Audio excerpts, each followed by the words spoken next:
남극 하면 이제 생각나는 게 정말 막 항상 눈보라가 치고 막 눈이 펑펑 내리고 이런 거라고 생각했는데, 근데 제가 갔을 때는 눈이 안 오는 거예요, 아무리 기다려도. 안녕하세요, 저는 김인태라고 하고 96년생이며 남극에 갔던 경험을 토대로 해서 최근에 재밌으면 그걸로 충분해 라는 제목의 책을 냈습니다.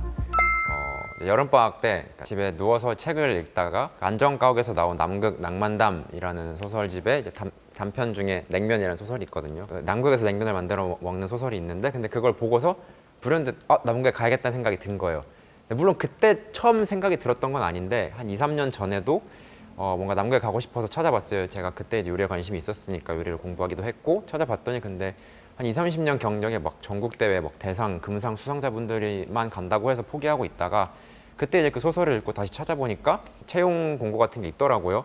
경력이 그렇게 길지 않아도 되고 조리 보조를 뽑는 그런 게 있어가지고 이제 그거를 알게 돼서 이제 그거 지원해서 합격해서 가게 됐습니다. 사실 이제 남극에 이제 그 비행기를 타고 그 얼음 바다를 이렇게 보고 있으면서 이제 그때부터 약간 좀 되게 풍경 자체는 좋았는데, 이제 딱 내리자마자 든 생각은 어라 별로 안 춥네? 약간 이런 생각이 제일 처음에 들었어요. 왜냐면 그때 영하 8도 정도였거든요. 그 남극이 이제 여름이어가지고 제가 11월 달에 이제 도착을 했는데 딱 한 줄 써 있더라고요. 너무 예뻐서 눈물이 났다, 이렇게 딱 써 있어서 뭐 좀 뭔가 대단한 문학적인 표현이 있을 거라고 기대를 했는데 그렇지는 않고 담담하다고 해야 되나, 아무튼 엄청 감격의 차 있었던 것 같긴 해요. 제가 나올 때쯤에 영하 20도까지 떨어지고 이제 겨울 되면은 영하 40도까지 떨어지고 그렇긴 한데 아무튼 생각보다 안 추워서 놀랐고, 두 번째는 습도는 제 방도 그렇고 주방도 그렇고 온습도계가 있는데 다 항상 습도는 15%를 가리키는 거예요, 어딜 가나. 그래서 습도계가 고장났구나 생각을 했는데, 그 방에 이제 가습기가 있어서 가습기를 틀어봤거든요. 그랬더니 습도계가 막 올라가는 거예요. 40, 60 이렇게 올라가는 거 보면서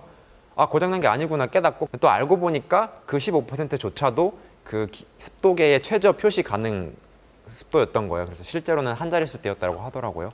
그래서 원래는 이제 얼굴에만 로션을 바르는데 샤워하고 나면 온몸에 꼼꼼히 다 로션 발라야 되고 손도 엄청 막 트고, 어떤 분은 막 발 뒤꿈치 갈라져서 샤워도 못할 정도로 쓰이고 막 그랬던 게 기억이 나고, 유통기한도 처음에 이제 딱 가서 배가 고파서 이제 냉장고에서 우유를 꺼내서 마시려고 딱 우유를 집어 들었는데 유통기한이 그때가 11월이었는데 뭐 한 3개월인가 뭐 5개월인가 지난 상태인 거예요.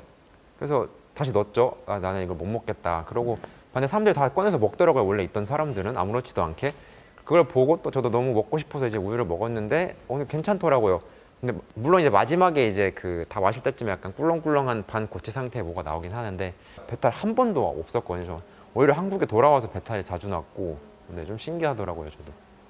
남극 하면 이제 생각나는 게 정말 막 항상 눈보라가 치고 막 눈이 펑펑 내리고 이런 거라고 생각했는데, 물론 이제 겨울엔 아마 그럴 거예요. 진짜 막 그 바람이 막 30m/s로 불어가지고 막 가로등이 날아가고 뭐 그런 게 보이는지 했으니까. 근데 제가 갔을 때는 눈이 안 오는 거예요, 아무리 기다려도. 그래서 첫 3주째인가에 눈이 처음으로 딱 와가지고 일기에도 그때 써놨어요. 드디어 눈이 왔다 와 이러고 막 친구들한테 막 사진 보내주고 이랬는데, 신기했던 거는 이 그 눈이 결정 그대로 내리는 그 육각형 모양 있잖아요. 그런 것들이 많이 보이더라고요. 뭐 연구원분들한테 물어보니까 뭐 특정한 조건이 만족되면 그게 그렇게 나온다 이렇게 얘기하셔서 그랬던 게 기억이 나고, 그다음에 펭귄 사실 이제 정말 모두의 관심사죠. 항상 물어보시는 게 아무가 간다고 하거나 갔다 왔다고 하면 펭귄에 대해서 이제 물어보시는데, 우선 첫 번째로는 생각보다 그렇게 귀엽지 않습니다. 물론 이 말 하면 아무도 믿지 않고 저도 절대로 믿지 않았어요. 펭귄을 처음 봤던 사람이 얘기를 들었을 때. 하지만 보고서 저도 깨달았습니다. 첫째는 냄새가 많이 나요. 얘네가 이제 조류고 딱히 씻어주는 사람이 없다 보니까 냄새가 많이 나고, 특히 서식지 근처에는 냄새가 많이 나고, 두 번째는 귀여움보다도 먼저 딱 봤을 때 놀랍고 신기한 게 더 압도해서 그런 것도 같아요. 약간 비유를 하자면은 비둘기나 그 참새가 1m라고 생각을 해보시면 되게 약간 좀 기분이 이상하잖아요. 맞닥뜨리면은. 좀 아무튼 독특하고, 왜냐면 형제 펭귄이 다 크면 1m 20까지도 크거든요. 그래서 근데 좀 생각보다 귀엽진 않다. 하지만 사진이나 영상으로 봤을 때는 정말 귀엽고, 근데 또 아델리 펭귄은 한 60에서 80cm인데 얘네가 이제 막 뛰어다니는 걸 보면 진짜 아장아장 이렇게 다니거든요. 그건 좀 귀엽긴 했던 것 같아요. 오로라를 봤습니다, 어쨌거나. 근데 이게 실제로 맨눈으로 보면은 그냥 희뿌연 안개나 구름 같아요. 별게 없거든요. 카메라로 찍어야 이제 좀 컬러풀하게 나오고, 물론 아마 진짜 남극 겨울로 접어들고 좀 더 활동이 세다면, 오로라 활동이 세다면 이제 잘 보이겠지만 저는 그렇게 봤는데, 이 말을 아무리 해도 친구들은 너무 부러워하는 거예요. 진짜 별거 없는데. 통조림 먹는 것도 사실 이제 남극의 셰프라는 영화 거기 보면은 막 통조림만 먹고 막 엄청 힘들게 사는 게 나와서 저도 아 가면 이제 살이 빠지고 엄청 막 힘들겠구나 생각을 했는데 그게 아니라 뭐 거기서 막 뭐 안심, 등심, 티본 스테이크, 뭐 전복, 대게, 랍스터, 뭐 회, 뭐 정말 연어 뭐 엄청나게 다양한 한국에서보다 훨씬 더 호화롭게 잘 먹었고 살도 거의 한 몇 킬로 거기 한 2달 머물면 기본적으로 4kg가 넘게 다 찌시는 것 같더라고요. 엄청 호화스럽게 잘 먹었던 내 기억이 납니다.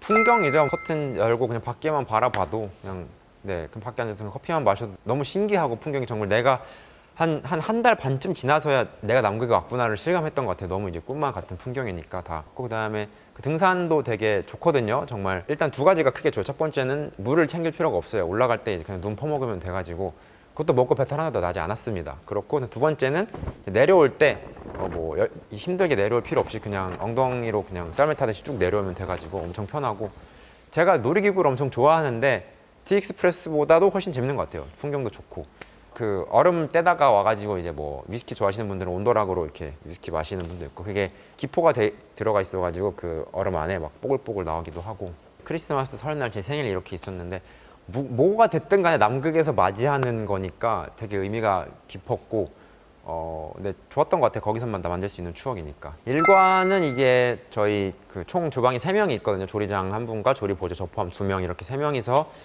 많게는 120명의 아침, 점심, 저녁과 또 점심에 또 연구 나가시는 분들을 위한 도시락 이렇게 싸야 돼요. 그러다 보니까 한 새벽 5시 반쯤에 일어나서 이제 아침 준비를 하고 그 다음에 이제 뭐 도시락 싸고 뭐 회의 잠깐 참석했다가 잠깐 한 30분에서 1시간 쉬었다가 또 다시 점심 준비하고 정리하고 또 잠깐 한 30분 1시간 쉬었다가 또 저녁 준비하고 정리하고 하면 이제 5시 반부터 한 8시까지 이제 일을 길게는 그렇게 이제 해서 막 주 7일 그때 왜냐면 이제 연구원분들은 이 머무는 한 2달 이 동안 그 1년치 연구 데이터를 모아 가셔야 되기 때문에 휴일 없이 이제 계속 일을 하시고 저희도 그걸 지원하는 역할이다 보니까 그렇게 일을 많이 했어야 됐고 거기 인터넷이 굉장히 느리거든요. 뭐 굳이 속도를 비교를 하자면 최대 한국의 그 LTE랑 5G는 더 물론 차이가 나겠지만 한 7,000배 정도 느려요.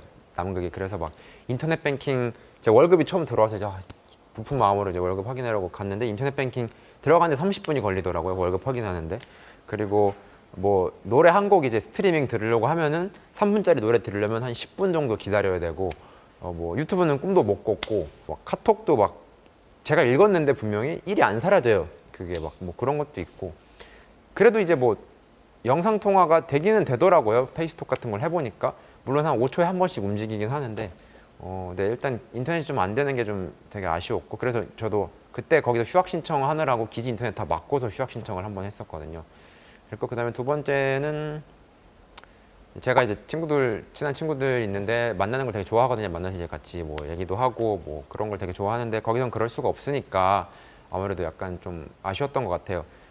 제가 가장 먹고 싶었던 음식 첫 번째가 슈크림 붕어빵이었어요. 이제 한 12월쯤 되니까 친구들이 이제 인스타에 막 올라오더라고요. 붕어빵 샀던 게. 그래서 너무 먹고 싶은데 여기는 이제 붕어빵 틀도 없고 그리고 그 슈크림조차도 이제 없어가지고 되게 먹고 싶었고 그냥 뭐 치킨 같은 것도 먹고 싶고 그랬던 게 기억이 납니다.